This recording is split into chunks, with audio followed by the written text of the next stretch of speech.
energy alone isn't enough. Last week, we talked about how success starts with energy.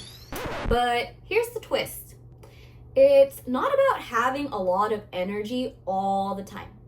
It's about having the right kind during the right phase in the cycle. Full energy 24/7 might sound productive, but it actually guarantees burnout because energy needs time to rest to work to its full potential and to keep working. Just like your muscles after a workout or when your phone is overheating. You have to wisely budget your energy just like you do with your money. You can hustle nonstop, stay motivated, and run on caffeine. But if your energy isn't flowing in the right pattern, you'll just end up like a hamster on a wheel, tired and right back where it started. And the truth is, not all energy is the good kind of energy.